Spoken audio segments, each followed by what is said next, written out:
Welcome back, ladies, to Girl Talk for the 80s Babies, the space where we have honest, unfiltered conversations about life, identity, and everything in between. I'm your host, Davina. Firstly, I just would like to say thank you to everyone who have sent messages of support, who have commented, who have subscribed, shared the podcast. I am truly, truly humbled and so grateful for the support. Thank you so much. Today's episode is a bit of a personal one. It's about beauty. The beauty standards growing up in apartheid South Africa. Growing up in South Africa while the embers of apartheid were still burning, it was not easy being a dark skinned, curly haired girl. We were not chosen for anything. Now, I don't know what it was like for black sisters in their communities that time, but for us in the colored community, it was painful. It was a time that we were not represented in the media. Naomi Campbell, whatever you might think of her today, was maybe seen on an odd cover of a magazine, but she didn't truly represent our reality. She was a black girl from overseas. And while South Africa was under apartheid, overseas meant being disconnected from our world. We were never the image of beauty back then. Our beauty standards were shaped by politics. What were the standards that were taught to us? Subtly, consistently, even painfully, growing up as black girls in apartheid South Africa. I don't remember anyone like sitting me down and saying, this is what beauty looks like. But somehow I knew. We all knew. Beauty had a look, beauty had a color, beauty had a texture. Beauty was not us. Growing up, beauty was never just about looking good. It was about proximity to whiteness, lighter skin, straighter hair, softer features. You would hear things like, she's dark, but not too dark. Your hair is thick, at least it's long. Or my mom would comfort me by saying, black is beautiful, my child. Or at least your nose grows out your forehead, meaning it's not flat. Beauty standards were even set within our very own communities. So there was no escaping it, no space for us. I remember being traumatized going to a hairdresser as a child. Stylists don't want to do our hair.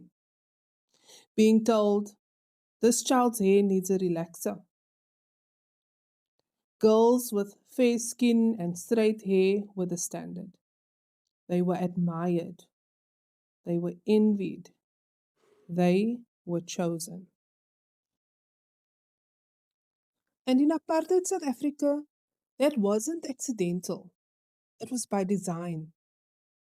There were actual systems in place that told you where you belonged, even down to your hair texture. Imagine that. A pencil placed in your hair, and whether it stayed or fell, said something about your identity, your worth, your place in the world. So before we even had the language for it, we understood that beauty was political. The thing about growing up in that environment is no one really explains it to you. They don't need to. You just absorb it.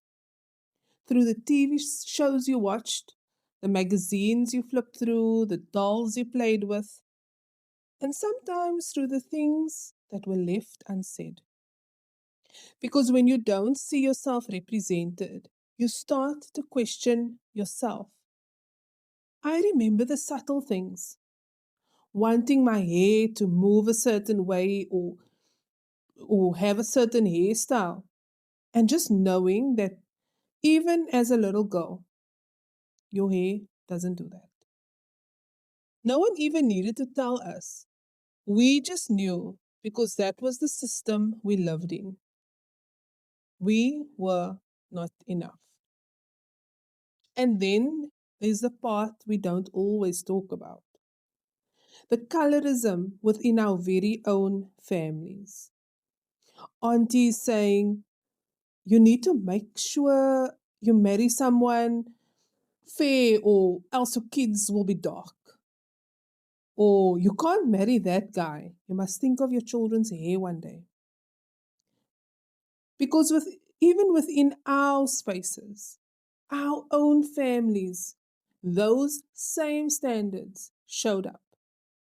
Lighter skin was often seen as more desirable, more feminine, more acceptable.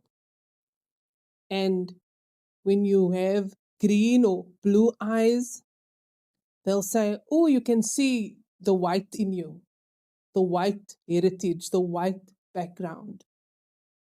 And darker girls, we got the backhanded comments.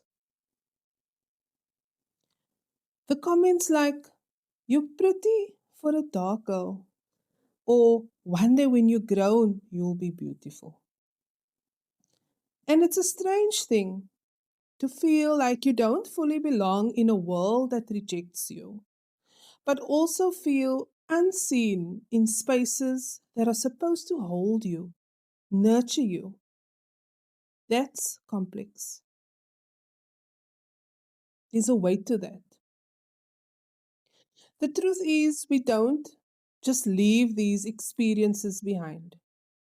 We carry them into our teenage years, into our relationships, into our careers, into how we show up in rooms, into how we see ourselves, even now in our 40s. Maybe it shows up in the way you still question if you're put together enough. I just need to dress a certain way.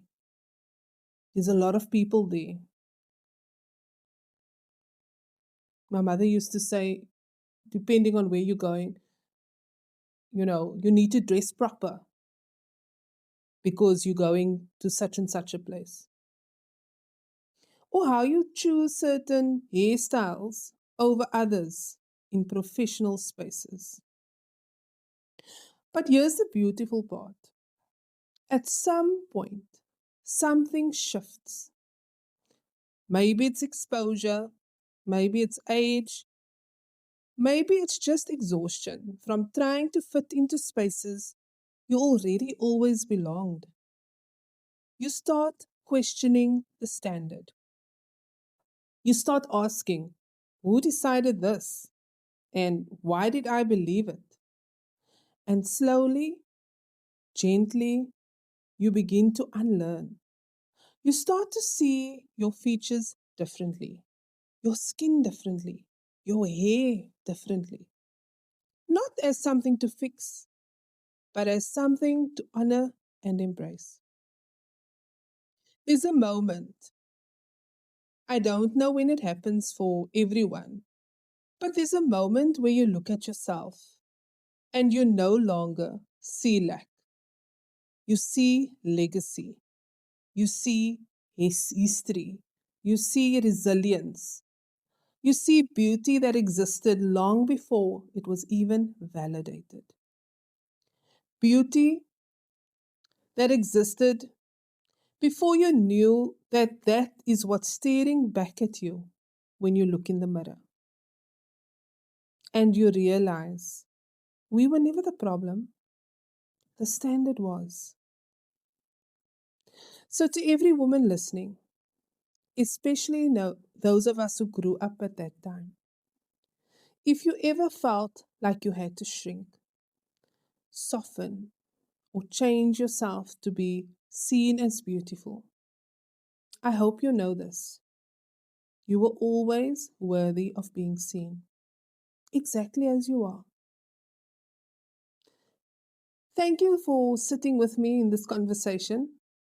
If this episode resonated with you, share it with a friend who might need to hear it too. That's Girl Talk for 80s Babies, and I'll see you next time.